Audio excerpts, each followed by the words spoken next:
Great to see everyone. Glad you could be here. I'm Karen Levittov. I'm the director and curator of the Paul W. Zuccaire Gallery, and I'm really delighted to welcome you to our artist talk with Shimon Attie and his solo exhibition, The View from Below.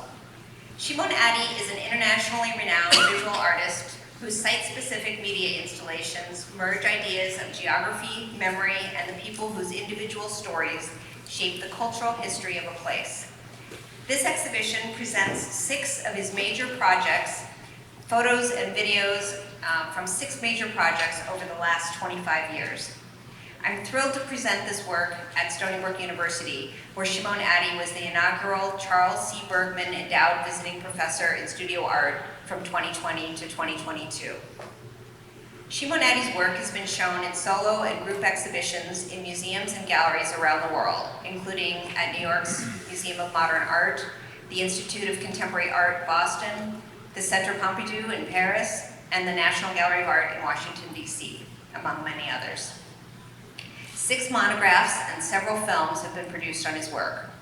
He is the recipient of numerous fellowships, including the Guggenheim, the Rome Prize, Harvard University's Radcliffe Institute for Advanced Study, and the National Endowment for the Arts. In 2018, Shimon Attie was inducted into the National Academy of Design, and in 2019, he received the Lee Krasner Award for Lifetime Artistic Achievement. I would like to thank the Paul W. Zuccaire Foundation and the Friends of Stoller Center for their support of the exhibition, and the Humanities Institute at Stony Brook and the Paul Krasner House and Study Center for their support of this artist talk. And now please join me in welcoming Shimon Attie.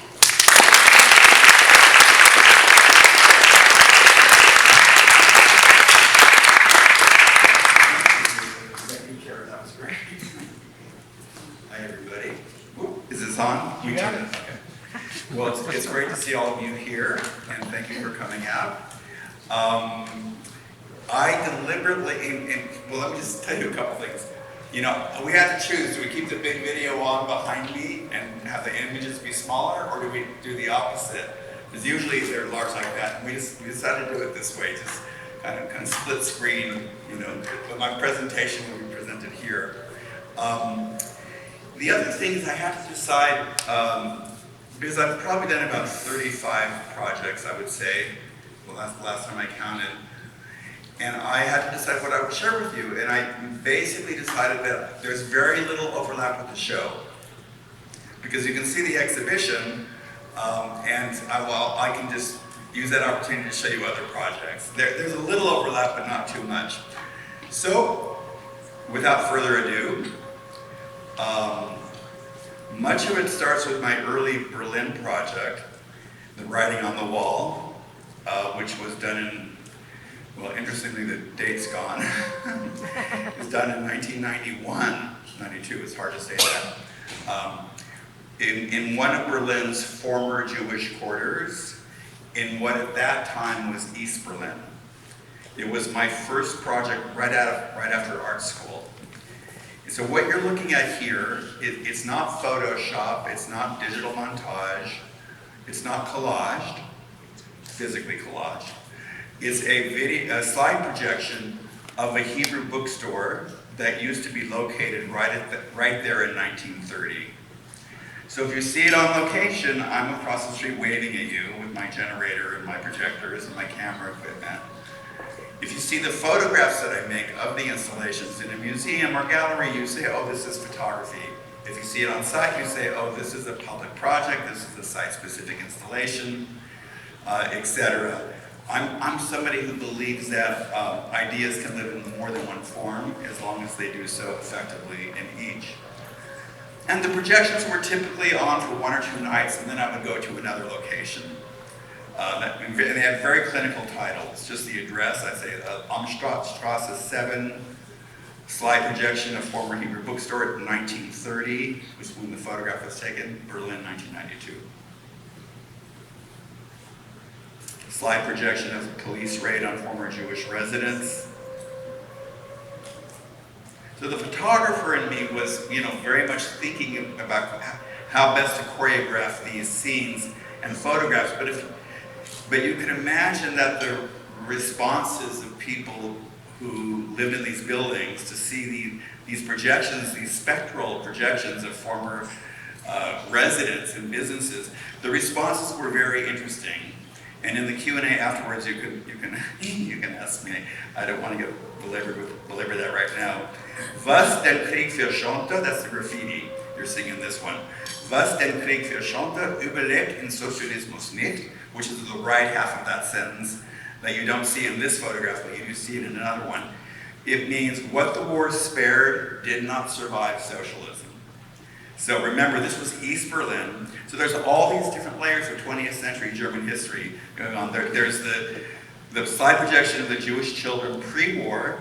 There on the left is that's Berlin Alexanderplatz. That was like kind of like the spy center of the Stasi in East Berlin, among other things. It was also a transmission tower. And then you have this graffiti that was put on after the wall came down.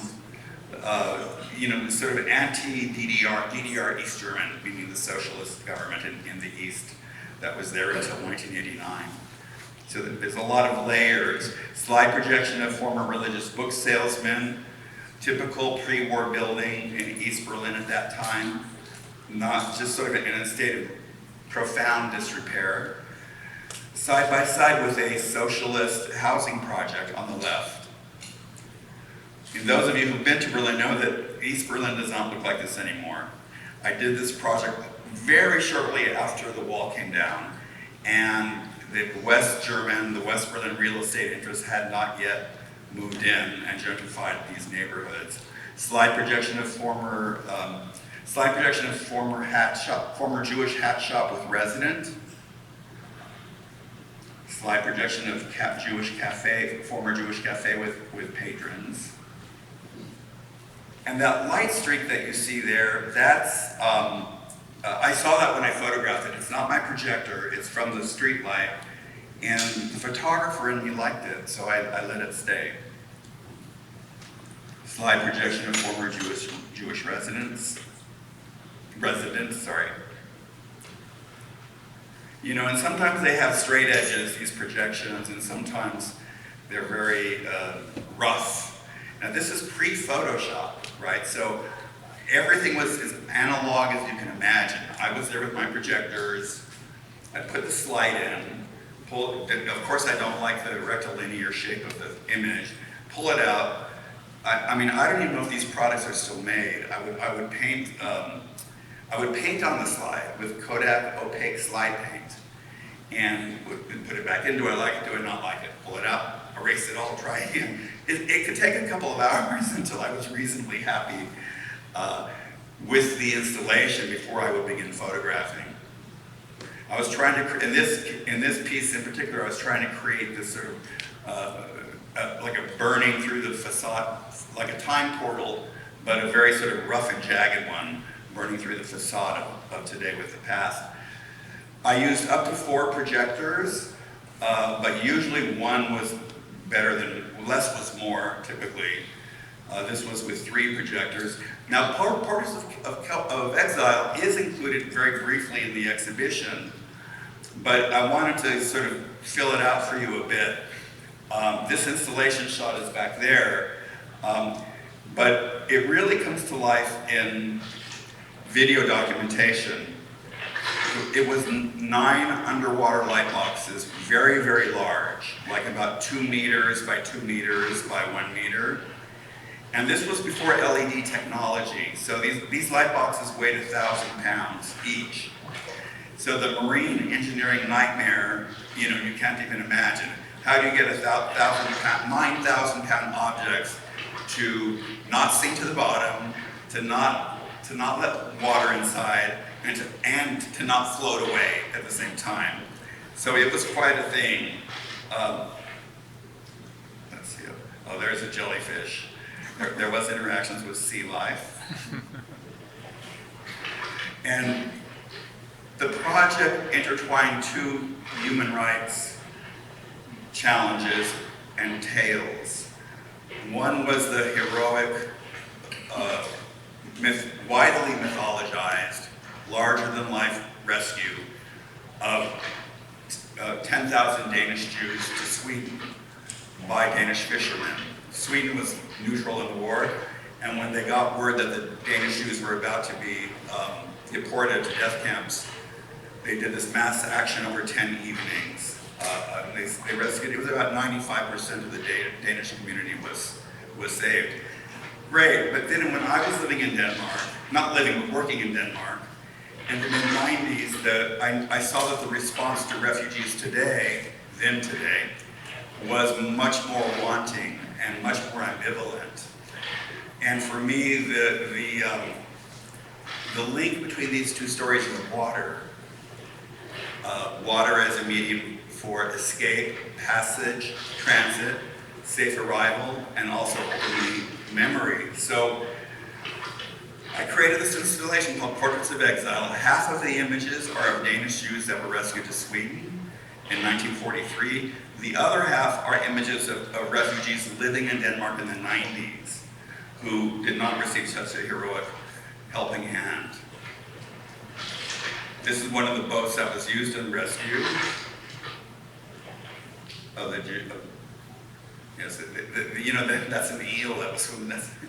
There was some fun interactions with sea life. Okay, and then this is what it would look like in the daytime. It was 9 light boxes. They were underwater for about 6 weeks. They were turned on 24 hours a day. This installation was right in front of the Danish Parliament building. So it was a very central location. It was the city of Copenhagen's sort of official art project to mark the 50-year anniversary since the liberation of Denmark from Nazi occupation. And here you see all 9 boxes together, and the viewers, the audience was on this quay, this bank. There's one person's shadow. So, I'm the artist here, I'm narrating, I'm spoon feeding you the content. But when you're on site, and there were people passing out, flyers that provided context, but still, nonetheless, when you're on site, first and foremost, your first response is typically an aesthetic one. Like, oh my God, what are these 9 enormous glowing faces doing here? Who are they and why are they here? It's different having me explain the project in the real, in person, I mean. Okay, let's see. That wasn't too bad with the scrolling. This is a different project. I have two main streams in my work. One is working with public sites and animating them with images of their lost histories or speculative futures. That's very reductive, but just go with it. The other is that I work a lot with communities, and I do community-based projects all over the world, oftentimes with communities that have been very highly traumatized. And usually I work with video, multiple channel video environments. Sometimes it's combined with sculpture. But this is one of my early community-based, well, it's not that early actually, sort of mid community-based projects. The Between Dreams and History over in that corner, that's an early one, in the Lower East Side with the laser writing. This one's, it's a little bit intense, so I'm kind of warning. But I find that in educational environments, people really appreciate seeing this project. So I kind of have to pick and choose. It's called The Attraction of Onlookers. Any British folks here? No. If there was a Brit here, I wouldn't have to explain anything more about Aberfan. Because for the Brits, Aberfan is like asking an American, can you remember the day that John F. Kennedy was assassinated and where you were at that moment when you found out? It's a national trauma in Britain. I mean, I hate to say it, God forbid I'm saying this, but they did an episode of The Crown series about Aberfan. That's the village in Wales that had the horrible disaster where there was a man-made avalanche related to coal mining. Long predicted, long warned that it would happen, and it happened. So this coal mining waste products avalanched down the mountainside and buried the village's only school. So it was a bit like a Welsh Pompeii in a sense. And then it was their only school, but they then became famous all around the world as the village that lost its children. So it was kind of this double whammy of the trauma itself, but the villagers also feeling like they never had a chance to fully grieve because they were always associated with a disaster. That's a longer tale, and it relates to media and whatnot, but here's a little bit of context. There you see the avalanche after it's come down. It was one of the most challenging projects that I ever did because of the psychological texture of that situation, as you can imagine. Working with people who've either lost their children or their sisters or brothers or their co-workers is tough. And I said no to this project for about 2 years. I said no, thank you. I didn't understand why they wanted me. Like, why not a British artist? This was the Arts Council of Wales and the BBC. And they kept, they were persistent. Shimon, just come over for a week and meet the villagers, and then decide. So I went over. I felt very self-doubting as to what I could add to this story, because there's been many books and documentary films, and archival photographs. It's a huge archive of materials that the villagers actually feel haunted by. Anyway, after 2 or 3 trips over there, and me finally clarifying with the producers that I can do whatever I wanted, and that I was free, I said, okay, we do it. So I created this unexpected project where I filmed the villagers as sort of rotating statuaries, which you'll see in a moment. The turning point for me was one day I went to a party in the village and I saw all these characters. Like, people were extremely eccentric. I just thought, well, great, so this is kind of wild. And it got me thinking along sort of like an August Sanderesque thing. What does it take to make a Welsh village? Because there's certain tropes or stereotypes that every Welsh village has. Boxing is a big deal. The male choir is a big deal. Tons and tons of churches, typically at war with each other, is very, very common. There's always a South Asian immigrant shopkeeper. The list kind of goes on and on. The fish and chips man. So I had to live in the village for almost 6 months, if you can believe that, to make this piece.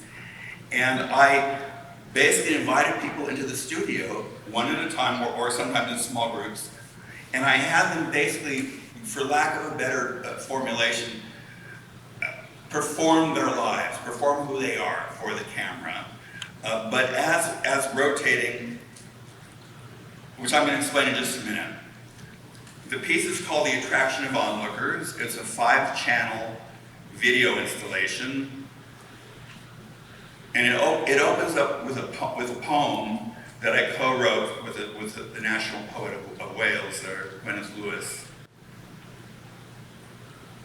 Life stops for a moment and refuses to stay still. I live in a different time from the world. I see them watching me. Here, not here. Now, not now. And that's the way the piece opens. And remember I said it's 5 channels of video. You're just seeing one here, so you can see it a little larger. She is the dancer of the village. She sees herself as the dancer, and the village sees her as the dancer. She's holding a static pose. There's no digital effects. She's rotating on a rotating, like a lazy Susan, like a plinth, rotating plinth. And the piece itself is in high definition. You're seeing kind of a dumbed down, standard definition viewing copy. So you're losing things like, we see them trembling a little bit. It's okay if, they might blink now and then. So their humanity kind of comes through.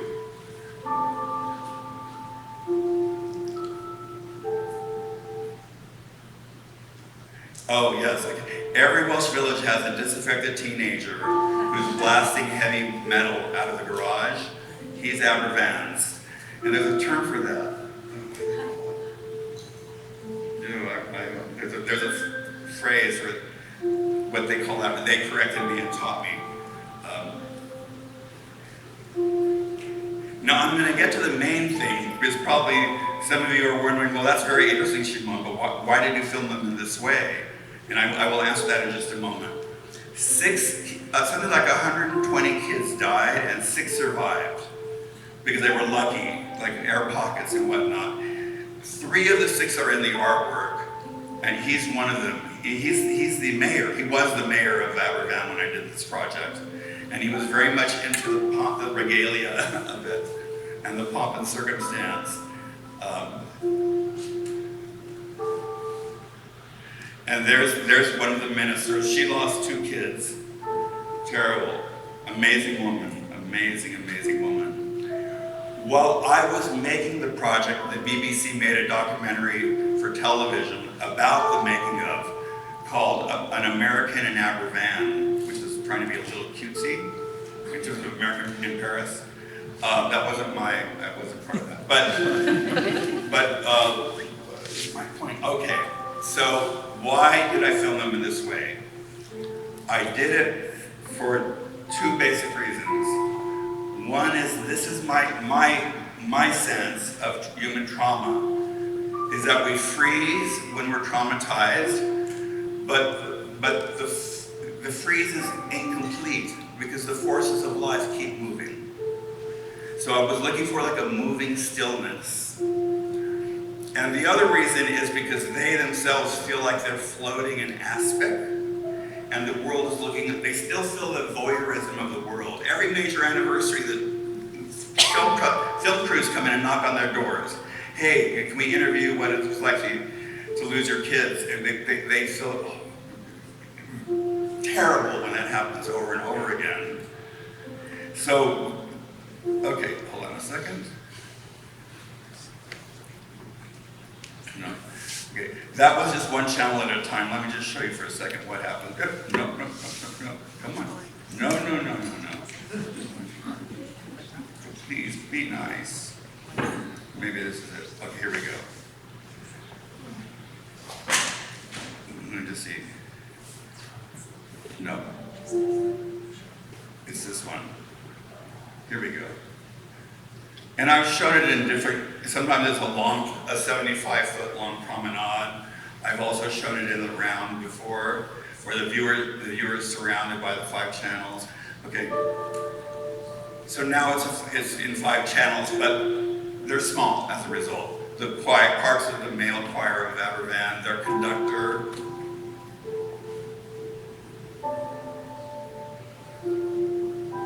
the music is original for the piece. The boxer. And as you see, there's different ways of filming and approaching the subject. There's the waitress on the left in the blue apron, the South Asian shopkeeper in the middle, the bartender on the right.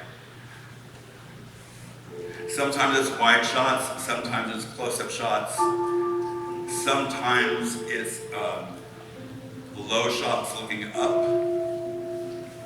And here's the family, what I call the family. So kind of tableau vivant. She's going to pop the flash. There it went. Again, speaking about voyeurism and who's looking at who. Former coal miner, before Margaret Thatcher closed the coal mines, the southern valleys of Wales were coal mining country. There's the mayor. Here's some of the low shot, the traffic warden of the village, the fish and chips man. These are just excerpts.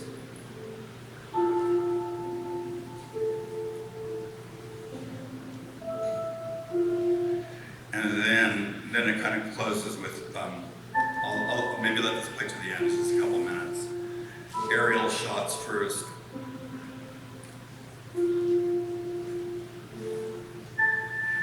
I knew I was forgetting something important, I just remembered what it was. I made the villagers two promises. I said I will not use any archival footage from the disaster, sort of like the opposite of my Berlin project, you know, where the animating the archive was front and center.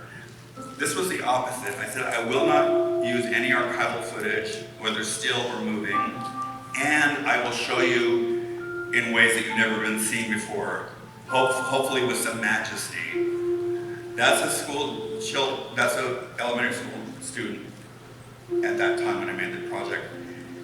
And then there's this kind of recapitulation at the end, and the musical score changes. The subtitle of the piece is An Anatomy of a Welsh Village. So the first time you see, this is half of the people and the other half come up in a second.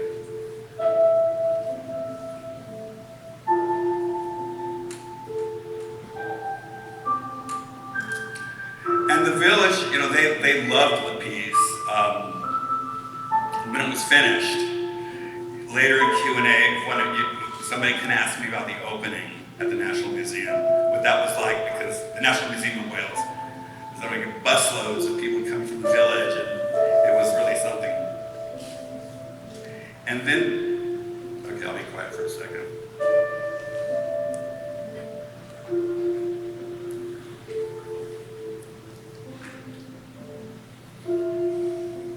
Here's the family again.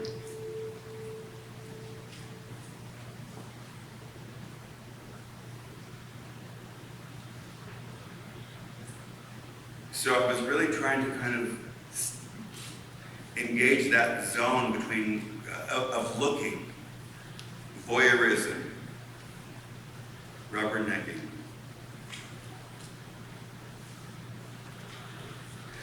So that's that.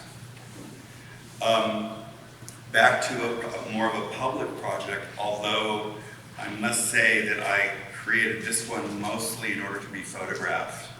You know, for those of us who are lens-based artists, there's that whole tradition coming out of conceptual art in the 70s. Photographing in order to photograph. So this project, a lot of was related to the resulting photographs was very motivating for me.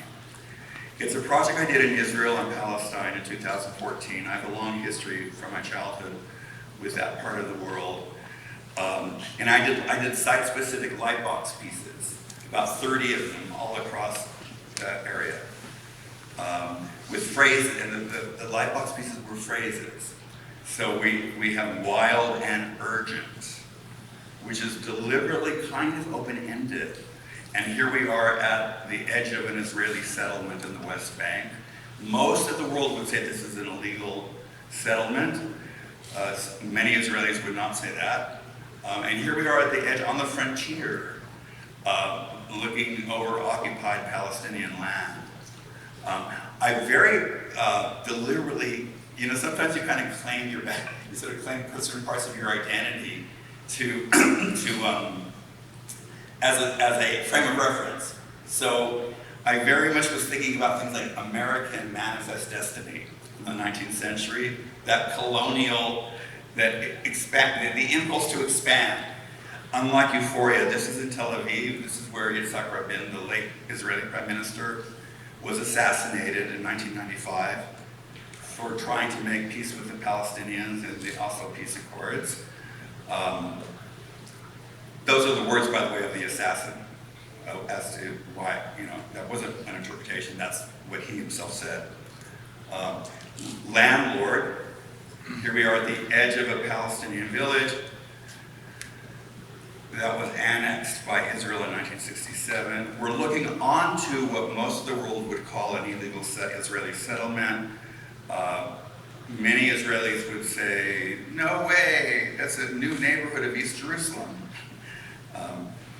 And landlord, which is intended to be kind of, you know, it's a recombinant phrase. You can look at it, it has multiple meanings. All of one's fears. We're back in Tel Aviv. On the left is the ruins of a mosque that built that kind of dome structure with the orange light. And this mosque actually was attacked by rioting Israelis in the 90s during one of the intifadas, the uprisings. So it's kind of pop marked. You can see a couple there. On the right is a synagogue. That's what synagogues look like in that part of Tel Aviv. And then my intervention, all of one's fears.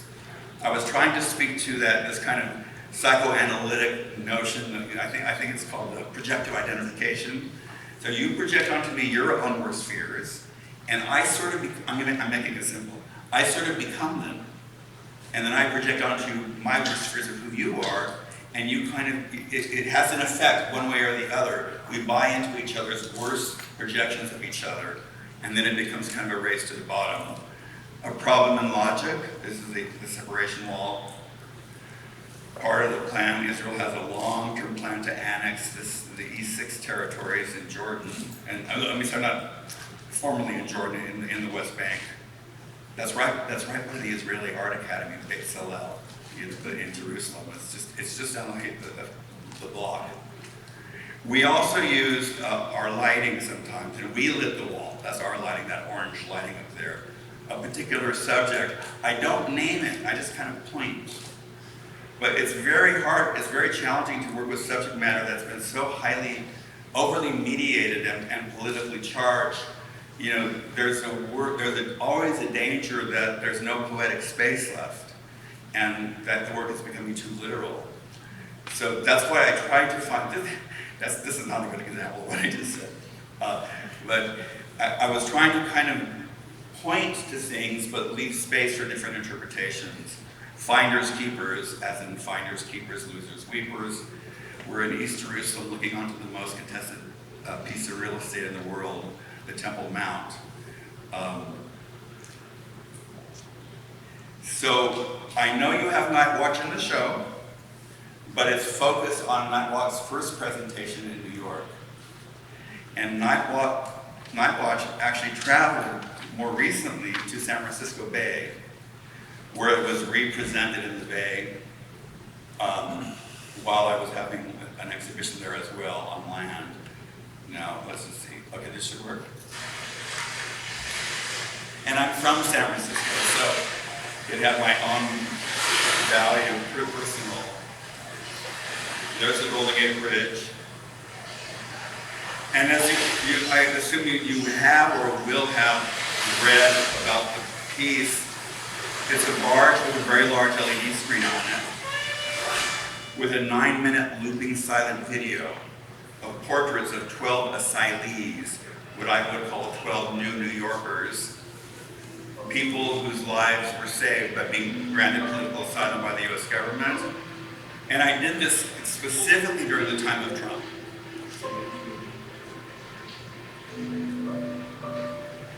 Meaning that's what I felt was most urgent to do at that time. And they approached the camera, they just sort of like, well, some of it's back here, so I don't have to go into it too much. Very opaque expressions. I'm a strong believer in the right to interiority, or the right to opacity, especially if you've been traumatized. The music is just the filmmaker.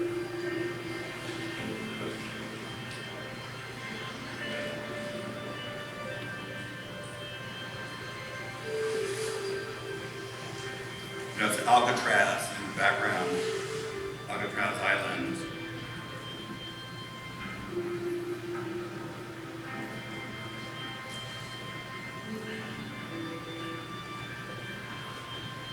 And it was very interesting, the difference between the project's reception in New York versus San Francisco.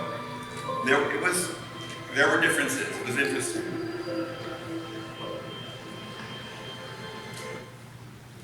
And then, of course, you know, the photographer in me.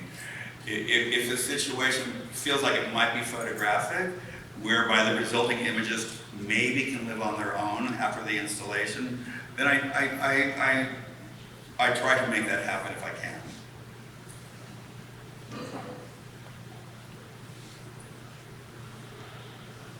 And some of these, actually no, I removed images that are in the show. These are just some stills now from San Francisco. That's the Bay Bridge. There's Alcatraz again. Big Rouge. Debate. She's from Venezuela.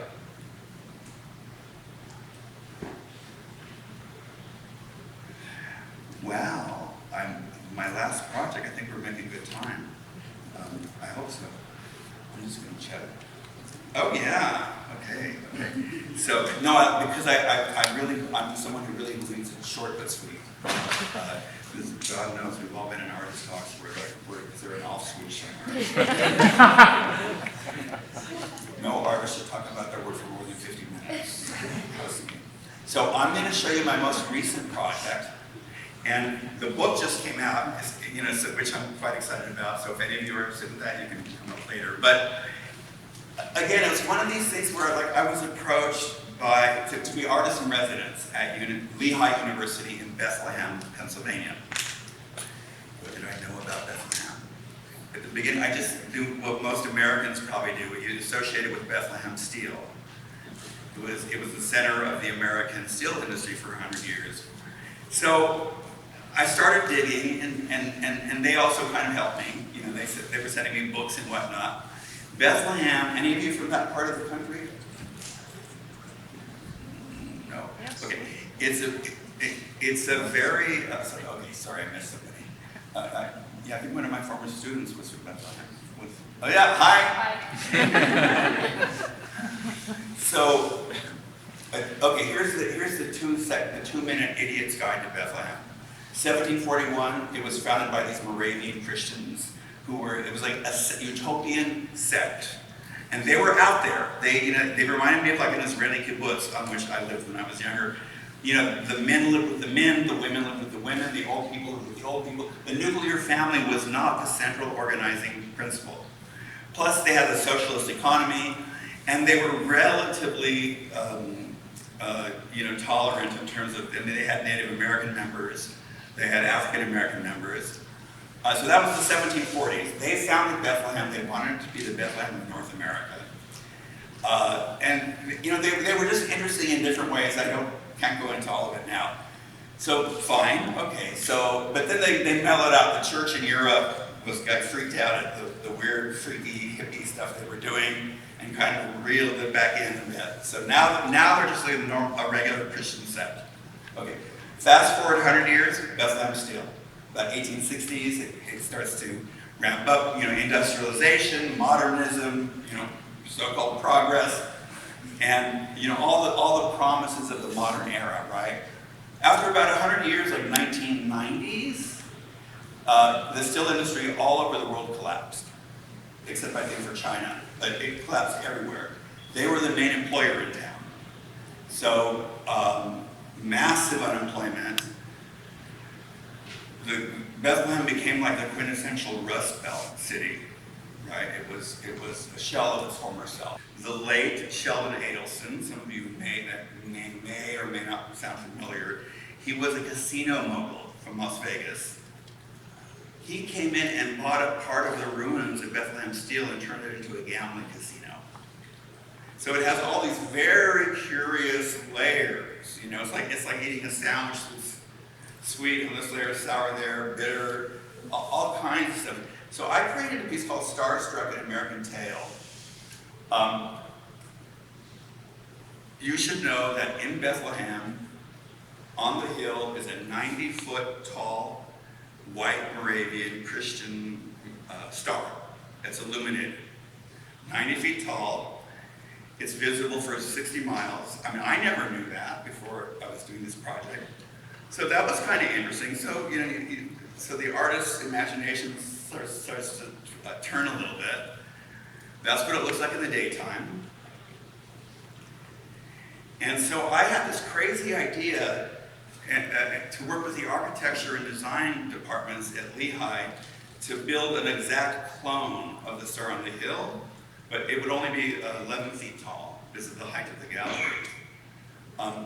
Except for, in addition to the height being different, the lighting display would morph between like sacred Christmas white and the light display you'd have on a Wheel of Fortune in a casino. And that would be the central sculptural element of this installation. I made a mixed media installation in the end, which you'll see in a second. So there's 2 channels of video with the sculpture in the middle, and then I filmed 6 people in Bethlehem who I thought were iconic for different slices of the community today. This is a young African-American woman. She's being filmed at Bethlehem Star. There's a former steel worker filmed at Bethlehem Star. Sometimes they're where you would expect them to be, and sometimes they're not. Like, why would a steel worker be at the Moravian Star? There's no reason. Except for this collision of different layers that I was trying to represent somehow. Back at the store, now we're at the ruins, part of the, not where the casino is just down the walkway a little bit. So before I just show you, in a minute I'm just going to show you a little bit of the viewing copy, but just so you can visualize it better. 2 channels of video, star sculpture in the middle.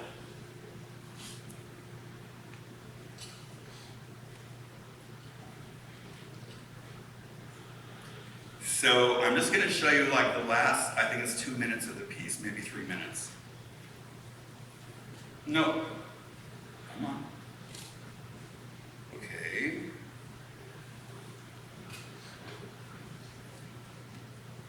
So it's just going to begin when we're like smack dab towards the end of the piece, right when we're dropped in. Oh, okay.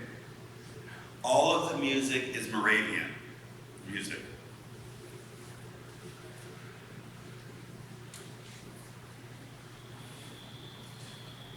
So now we're in a video chapter. The video at Star is on at different points. They trade off back and forth. Blackjack dealer from the casino. Steel worker in the Moravian church.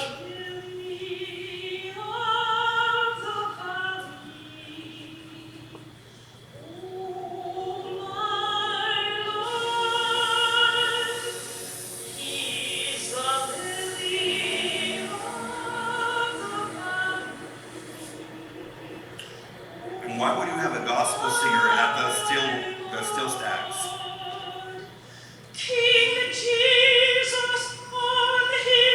That's a Moravian building on the left.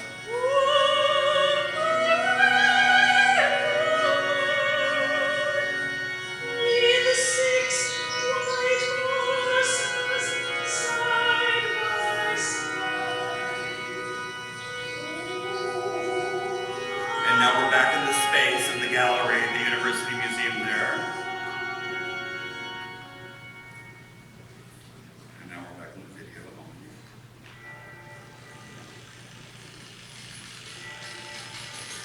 Emergency room nurse. Moravian woman in period clothing. I made the piece during the time of COVID and the time of George Floyd. So these were in the background somewhere, and working with this ventilator.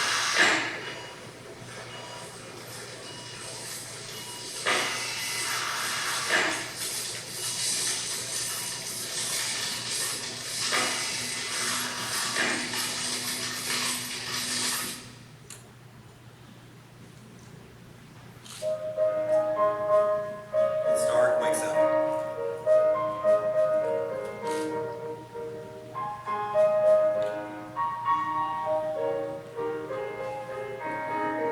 It starts in this kind of sacred white.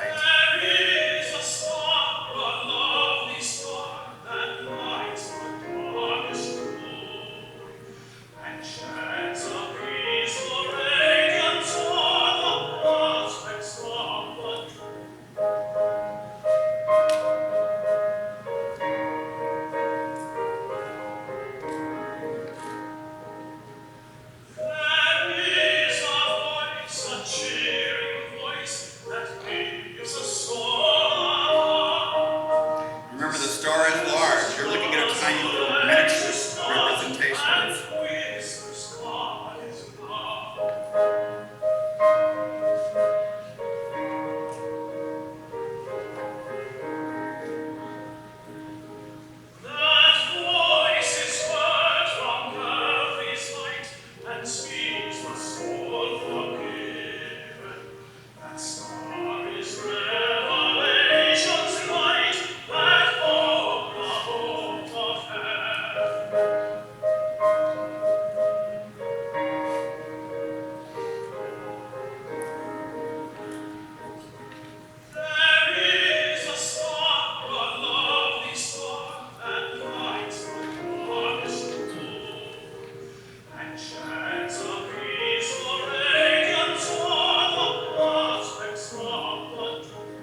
to be the end of the piece right now, but it's a little misleading.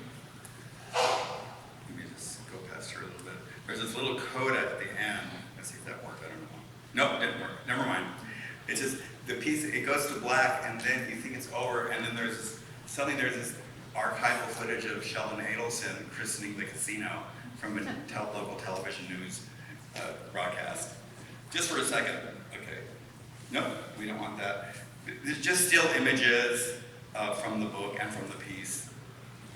They function differently, obviously. Moravian woman in period clothing.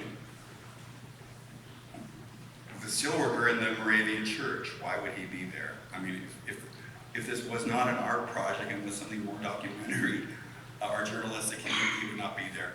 Blackjack dealer dealing cards at the Star. Moravian woman in period clothing. There they are all together. And we did it.